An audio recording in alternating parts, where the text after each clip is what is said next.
Para eso vamos a tener que definir algunos conceptos. ¿A qué se denomina preoperatorio? Periodo anterior a la intervención quirúrgica en que el organismo se condiciona para tal acto. Inicia en la primera consulta con el cirujano, el paciente acuda. En este caso es una cirugía electiva. Entonces acude al consultorio y es el primer contacto del paciente con el cirujano. Y termina cuando el paciente ingresa al quirófano, una vez que ya fue preparado con exámenes auxiliares, historia clínica, entonces el paciente ya ingresa a la sala de operaciones. El perioperatorio, preoperatorio, transoperatorio y posoperatorio. Nuestros objetivos: tratar de identificar y modificar qué factores de riesgo presenta el paciente, planificar el tipo de anestesia, planificar la cirugía y prever algún efecto adverso en el postoperatorio inmediato. La valoración preoperatoria consta de una confección de una historia clínica. Por supuesto, tiene que ser completa. El examen físico minucioso. Solicitar exámenes complementarios. Exámenes del laboratorio, de imágenes. Y también es importante la evaluación psicológica. ¿Qué beneficios nos trae la valoración preoperatoria? La valoración del riesgo anestésico, preparación del acto quirúrgico. Vamos a incluir una recomendación que para el tipo de ayuno e indicación en la premedicación. Prevención de posibles complicaciones, previo tratamiento de las patologías existentes y formulación del plan anestésico. Y al final siempre el consentimiento informado. Tenemos que informar al paciente sobre los riesgos de la cirugía, qué efectos adversos, probables complicaciones, el riesgo. Entonces es necesario siempre informar, para lo cual el paciente nos autoriza su consentimiento. La historia clínica. Ya esto lo conocen bastantes. Anamnesis, es importante hacer una anamnesis muy rigurosa. El paciente está en contacto con el médico, con el cirujano.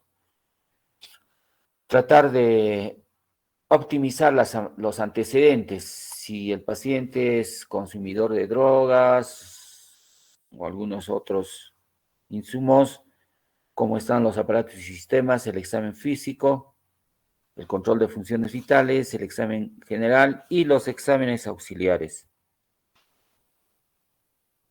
La condición del paciente, la edad, las enfermedades previas, cómo está su estado funcional, la patología en sí, el cual es objeto de su cirugía, o sea, la patología a operar, la condición de la cirugía, qué tipo de cirugía y el tiempo, la duración. También es importante la competencia del cirujano, ¿no? Se supone que el cirujano está ampliamente capacitado, tiene todas sus atribuciones, estado lúcido y no tener algún otro factor que podría limitar. Y como se muestra acá, el cirujano que tiene que tratar de mostrar la mejor fascia hacia el paciente, debe darle confianza. Como entra el paciente y si el cirujano o el médico muestra una cara que no es agradable, el paciente se va a asustar y ya no va a tener confianza. Los exámenes de laboratorio, menores de 40 años y para los pacientes mayores de 40 años, lo que es el perfil hematológico, incluye hemoglobina, hematocrito, grupo sanguíneo RH, de rutina siempre lisa, hemograma completo, complementar con una radiografía de tórax, ahora que sospechamos lo que es el COVID. Y mayores de 40 años incluye todo lo que es el hematológico, incluir lo que es el bioquímico, urea, glucosa, urea, creatinina, electrolitos, perfil de coagulación, ELISA, y también siempre no olvidarnos de una imagen que es la radiografía de tórax. ¿Cuánto tiempo de vigencia de estos exámenes? Mínimamente 6 meses. Siempre el paciente tratar de que esté estable. Entonces, en la evaluación preoperatoria del paciente quirúrgico es necesario siempre la clasificación del riesgo en el paciente mediante una evaluación del riesgo anestésico y quirúrgico de acuerdo al ASA. Esto lo van a ver también en anestesiología. Evaluación del riesgo cardíaco, siempre de acuerdo a la escala de Goldman. Evaluación de la función pulmonar. La clasificación del estado físico según el ASA. Clase 1 se considera el individuo sano. Clase 2, enfermedad sistémica leve a moderada, pero sin limitación funcional. Clase 3, enfermedad sistémica severa, y aquí tenemos limitación funcional. Clase 5, enfermedad sistémica severa que amenaza la vida. Prácticamente en la clase 5 no se va a modificar con o sin la cirugía, moribundo con sobrevivida menor de 24 horas, con o sin la cirugía no hay.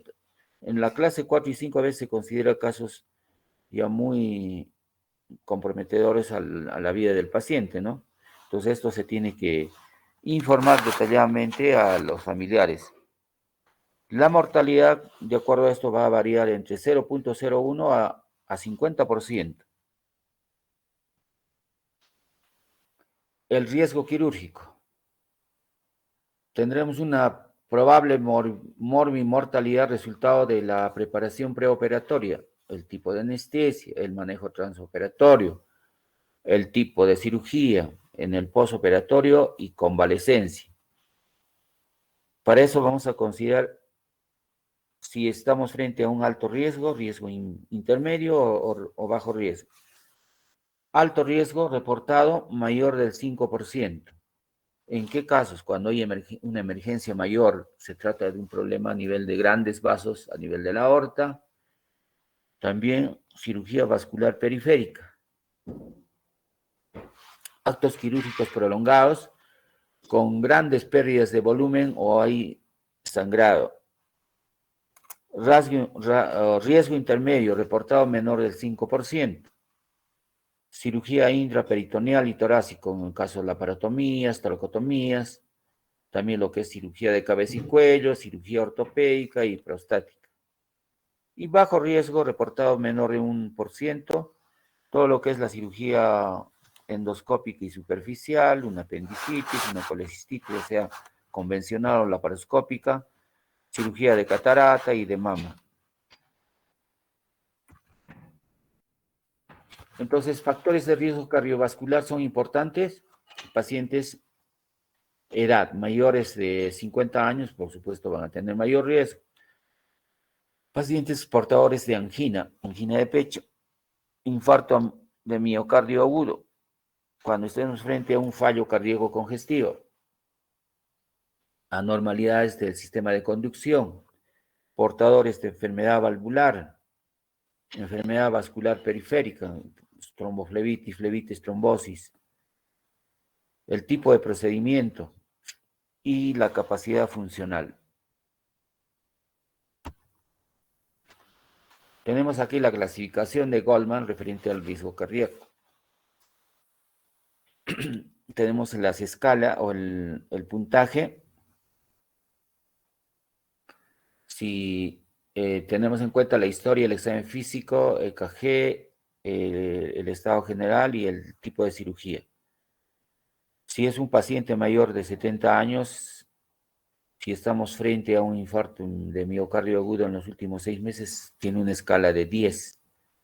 Al examen físico, presencia del tercer ruido o distensión yugular, una estenosis aórtica importante. En el EKG, ritmo no sinusal, estemos frente a extrasístoles, más de 5 contracciones ventriculares, en un mal estado general, en una escala de 3, la cirugía intraperitoneal tiene su riesgo, un puntaje de 3 igual a intratorácica. Entonces, este es el score de riesgo según Goldman. Las complicaciones y la muerte. Si estamos frente a un riesgo bajo de 0 a 5, una complicación de 0.7% y 0.2 condición de mortalidad. Significativo de 6 a 12, sumamos la escala, ¿verdad? Complicaciones 5% y muerte 2%. Moderado de 13 a 25%, perdón, 13 a 25 puntos, 11% de complicaciones y 20% de mortalidad. Y alto, por supuesto, es mayor de 25, tenemos complicaciones 22% y una mortalidad más del 50%. Entonces también realizamos nuestra valoración respiratoria. Igualmente, nuestra anamnesis, exploración, si el paciente tiene algún antecedente de enfermedad pulmonar obstructiva crónica, el consumo de tabaco, la edad, la obesidad, el tipo de cirugía, por decir, una cirugía abdominal en el cual se va a realizar una cirugía prolongada de páncreas, no una operación de Whipple, que es muy complicado, o una cirugía de tórax en el cual se hace una neumonectomía, lobectomía, o el portador de infecciones respiratorias agudas, también el estado nutricional, y siempre nuestro examen físico. Aparte de eso, observamos el tipo de cuello. Nos va a traer serios problemas pacientes que tienen cuello corto, pacientes obesos. Igual, protrusión de los incisivos superiores, esto para el momento del anestesio lo tiene que evaluar, ¿no? Para la apertura bucal en la administración del tubo endotraqueal. Retrognatismo y prognatismo, de igual manera. Limitación de la apertura de la boca, tiene que ser mínimamente menor de 35 milímetros.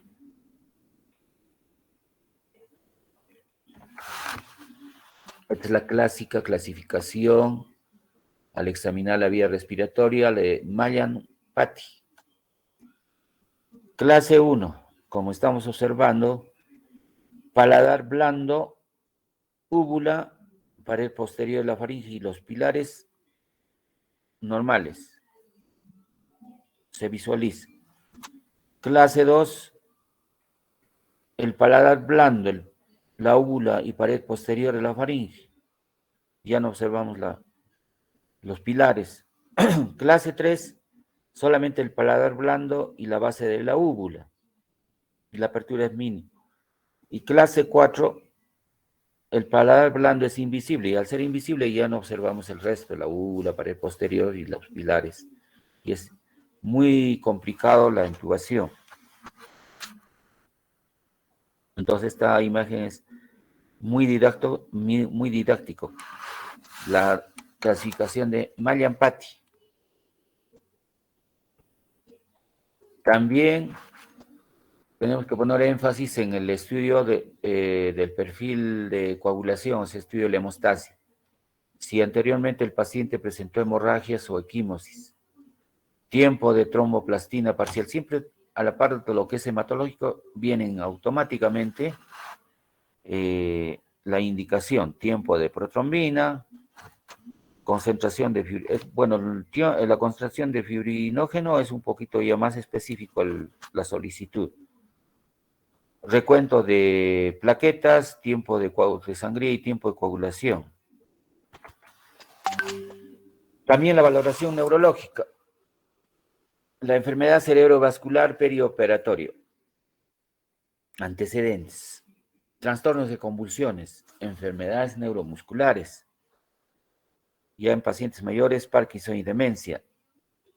Delirium y síndrome de abstinencia. La función renal también son factores de riesgo, insuficiencia renal crónica. Si estamos frente a alteraciones fisiológicas y metabólicas, de acuerdo al tipo de procedimiento quirúrgico.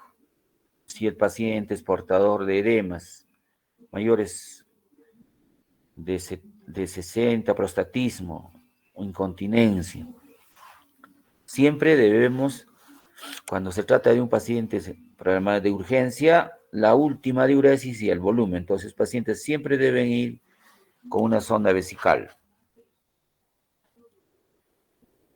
Lo que es la circulación periférica, trombosis venosa profunda y embolismo pulmonar agudo, antecedentes de trombosis venosa pulmonar, tumores, si el paciente está en inmovilidad, obesos, insuficiencia cardíaca congestiva, deficiencia del factor 3,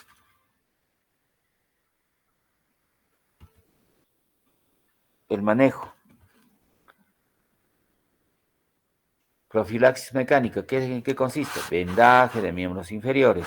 En algunos pacientes se puede indicar heparina o warfarina, tratamiento trombolítico, si están o no recibiendo o consumiendo. También la valoración nutricional. Elaborar un diagnóstico nutricional metabólico.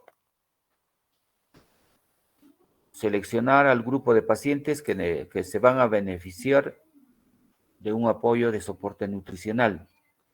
Calculamos las necesidades energéticas, tanto necesidades proteínas, hidratos de carbono, lípidos, vitaminas. Y elegir la vía de administración. También debemos que vigilar las repercusiones del estado nutricional.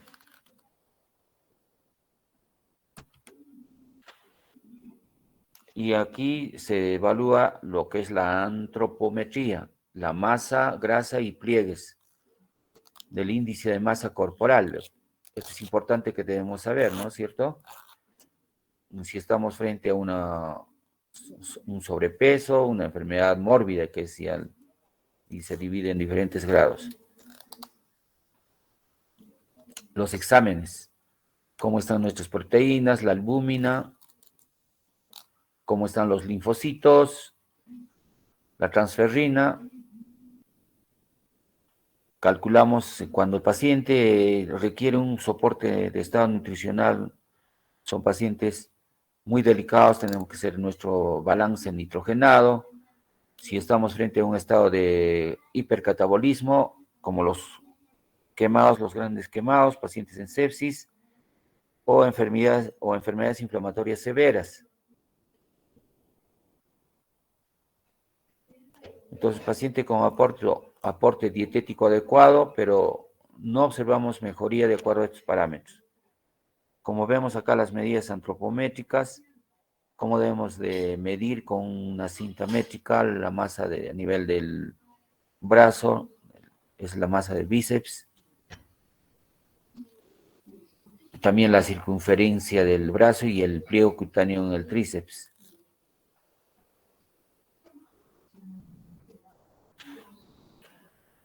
Entonces, en estos parámetros nutricionales y criterios de malnutrición antropométricos está a la par, esto lo hace con mayor énfasis los nutricionistas, la talla, el peso actual, la edad, el sexo, el peso ideal que debemos de tener, el porcentaje de peso ideal y si hubo o no pérdida de peso, el grosor de pliegue cutáneo, esto siempre en el tríceps, circunferencia media del brazo, circunferencia muscular media del brazo, creatinina urinaria ideal, cómo están nuestros electrolitos, cloro, sodio, potasio, fósforo, magnesio, la urea, creatinina, nuestro hematocrito, la fórmula leucocitaria, siempre es importante nuestros linfocitos, las proteínas totales, estudios de coagulación, cómo están las el perfil de perfil hepático y también algunas pruebas de hipersensibilidad. Frente a una agresión quirúrgica vamos a tener un estrés metabólico. Entonces, las necesidades que tendrá que afrontar el enfermo y las posibilidades de suplementar o suplirlas durante el postoperatorio. Vamos a tener una respuesta metabólica,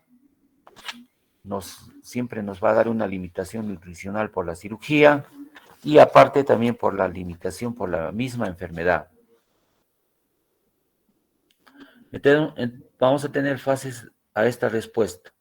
La primera fase, que se denomina fase F, 24 horas después de la lesión con déficit de flujo, hipotensión. Y la fase flow, el paciente puede presentar hiperdinamia, hipercatabolemia, hipermetabolia.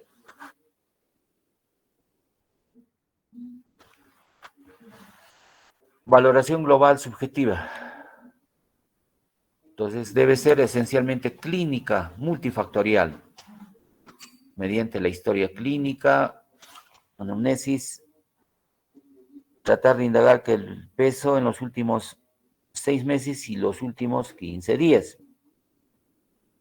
Si hubo o no cambios en la ingesta de sus alimentos, la duración, presenta síntomas gastrointestinales mayor de 15 días. Dependiendo de su enfermedad, el grado de estrés, cómo está el estado general y el examen nutricional. El examen físico específico dirigido a evaluar nuestra pérdida de masa muscular y de grasa, presencia o no de ascitis, edema en los tobillos y de la región sacra. Si estamos frente a signos carenciales como queilosis, observamos los labios, glositis, presencia de aftas, el índice de masa corporal. Ustedes ya saben cuál es la fórmula del índice de masa corporal. En un varón normal de 18 puntos hasta 23.5 y una dama, porque las damas presentan mayor porcentaje de grasa, 19.5 a 24.5. Entonces, nuestra valoración global subjetiva mide el nivel de estrés del paciente o grado de enfermedad. Vamos a estar en estado de desnutrición. Las necesidades calóricas, el aporte calórico fijo diario viene a ser de 1 kilocaloría por kilogramo por hora o 24 kilocalorías por kilogramo por día. Esta es la fórmula de Harris-Benedict, que nos va a permitir para calcular el grado de estado de bienestar en función del sexo, edad, peso y talla. Entonces, es la fórmula, tanto en el varón como en las mujeres. El peso, la talla es importante, estos parámetros. Normalmente un paciente anabólico, en el cual, como nosotros, el requerimiento de calorías es de 25 a 35 miligramos, 25 a 35 kilogramos por día, ya sea las proteínas, los lípidos, carbohidratos, las proteínas como los aminoácidos, 4 calorías por kilo peso, los lípidos, 9 calorías por kilo peso, y los carbohidratos, 4 calorías por kilo peso. La nutrición del paciente quirúrgico. Las vías de aporte puede ser parenteral o enteral, parenteral total o parcial. Entonces, cuando es total, el paciente no puede admitir por vía oral. Entonces, se administra un catéter de vía central. Y la parcial es ambos, central y periférica. Una vía periférica y y la enteral por una sonda nasogástrica, oro nasogástrica.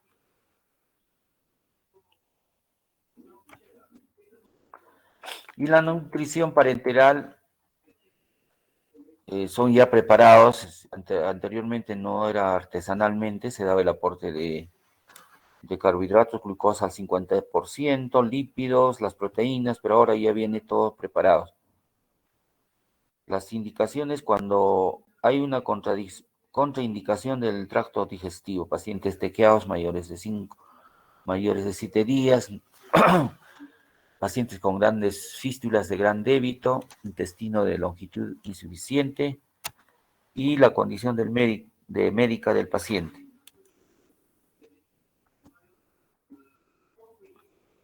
¿En qué caso no está indicada la nutrición parenteral? Si el tracto digestivo es viable, en casos de emergencia, estados de shock, falla respiratoria, no vamos a indicar una nutrición parenteral en el postoperatorio inmediato.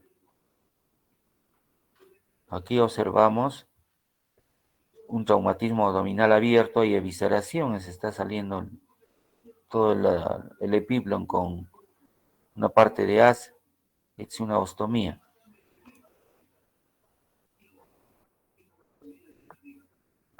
Entonces, una indicación para la nutrición enteral es que el tracto digestivo sea funcional.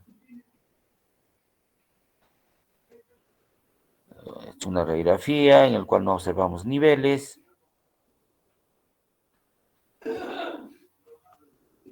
Las contraindicaciones cuando hay intolerancia a la fórmula o tenemos una enteropatía por el gluten, hipoperfusión o pacientes con diarrea. Como observan ustedes, un paciente que está frente a su médico porque tiene una incontinencia, diarreas frecuentes, está con ya la taza del baño.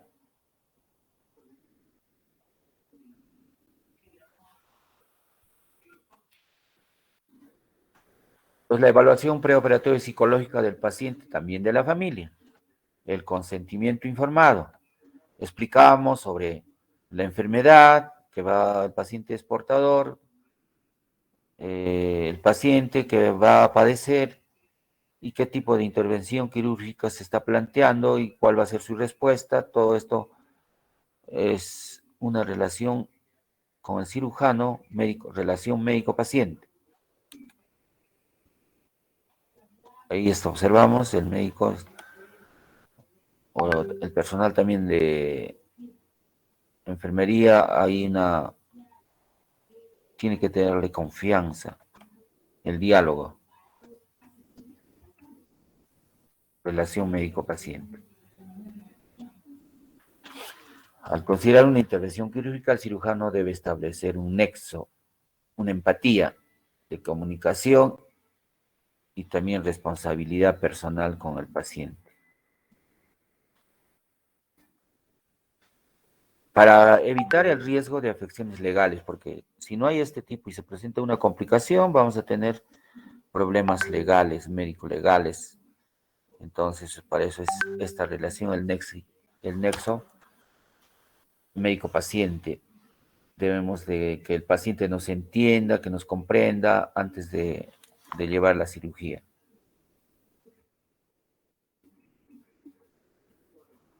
Es responsabilidad del cirujano explicar cómo está el estado actual del paciente, su diagnóstico y el pronóstico.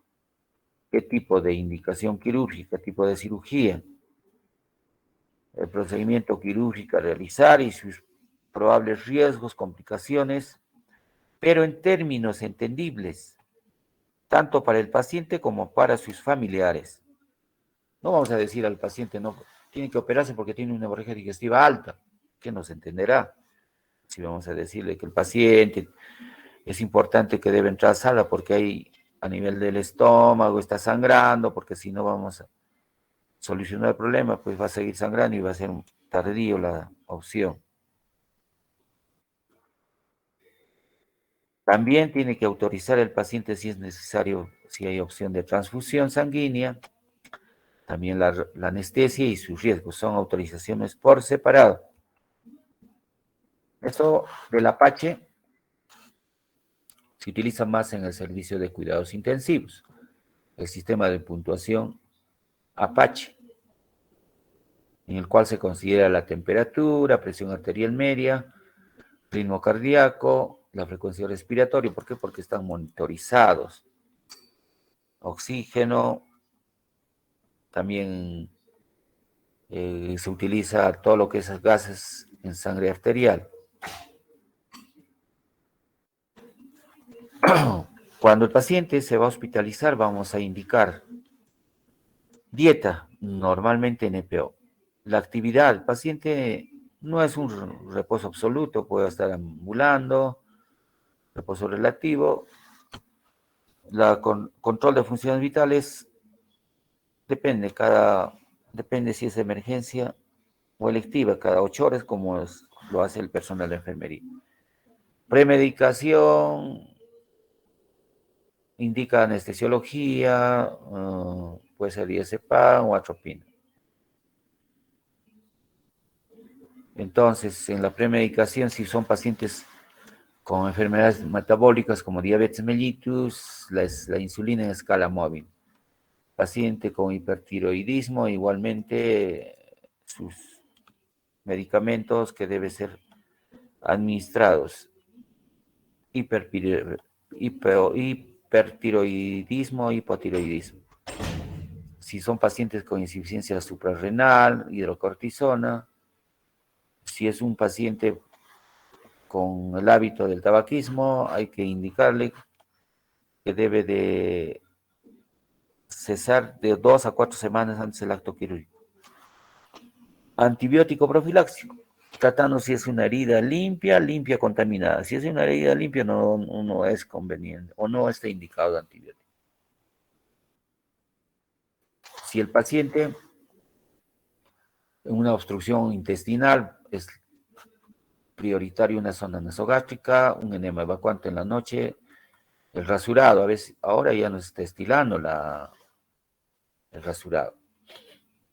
Profilaxis de la trombosis venosa profunda, medias elásticas o vendaje, y también la ambulación precoz, si es necesario, algunos pacientes, heparina de bajo peso molecular, y siempre nuestro consentimiento informado.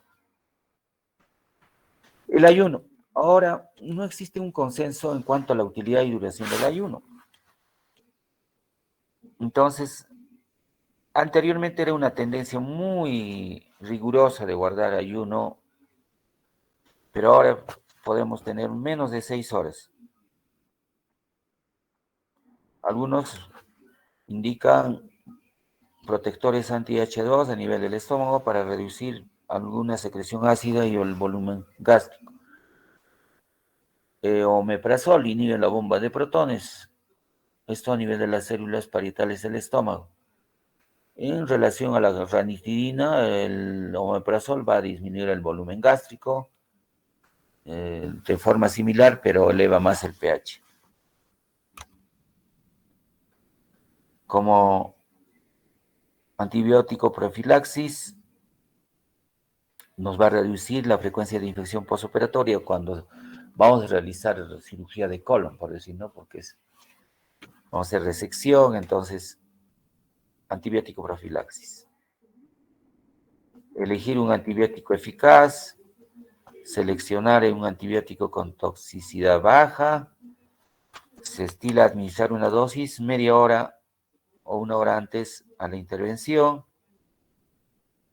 Después indicar una segunda dosis de antibiótico si la cirugía va a durar más de 4 horas o el doble, dependiendo de la vida media del antibiótico. Muy bien.